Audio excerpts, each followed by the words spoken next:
Hello, this is part 3 in our electrical circuits tutorial series, and we will be discussing series circuit rules and series circuits in this tutorial.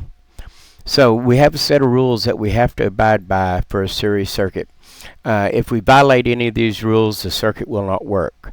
Even if we have a defective component in the circuit, the rules are still going to apply. The difference is we'll have changed values to the other components in the circuit.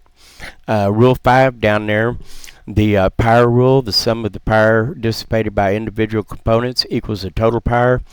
That applies to all circuits, not just series circuits, so it'll apply to a parallel circuit and also to a series parallel circuit, which we'll discuss in later parts of this tutorial. Now, a good example of a series circuit would be Christmas tree lights. If we have those Christmas tree lights we put up and none of them work, and we go out and pull out one bulb at a time, replacing it with a known good bulb until the entire strand comes on, that would be a series circuit. There's only one path for the current to flow, so if one component opens in that circuit, the entire circuit fails.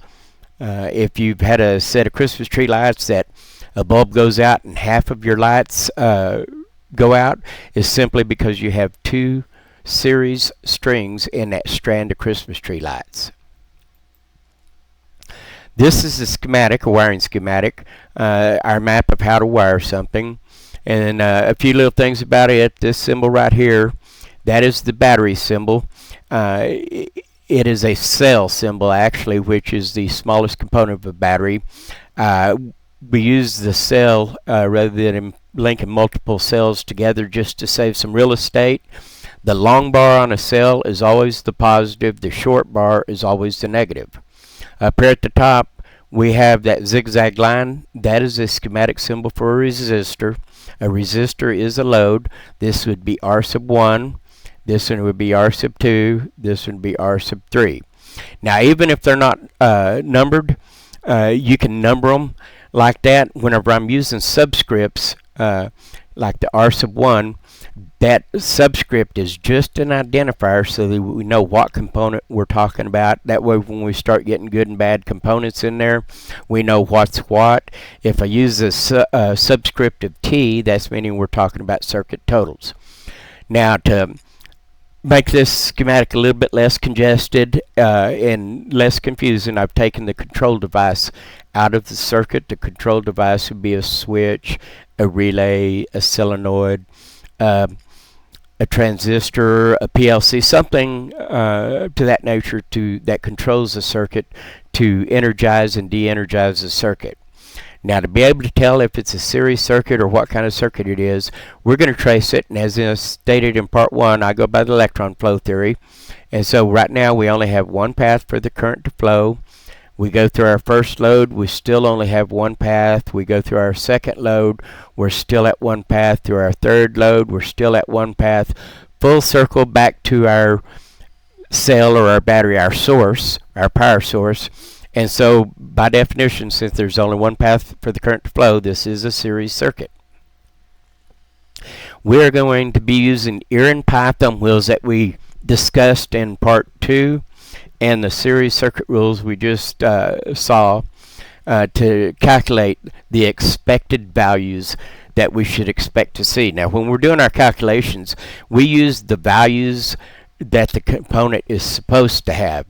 That way we have a good baseline so that when we do the calculations, we take that with us when we go to the live circuit and we start taking live measurements on that circuit and comparing them to what we calculated they should be. We use the math as, am I close? Yes. I don't have a problem with my part of the circuit. Go look somewhere else. Am I close? No, you're out of the ballpark. I have an issue with my part of the circuit. You need to look at me a little closer.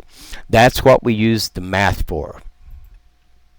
So our current rule for a series circuit, that the current remains constant through all components in the circuit, we can say it as I sub t is equal to I sub 1 is equal to I sub 2 is equal to I sub 3, and in this case it would be 2 amps. Our resistance rule, the sum of the individual resistances always equals the total resistance.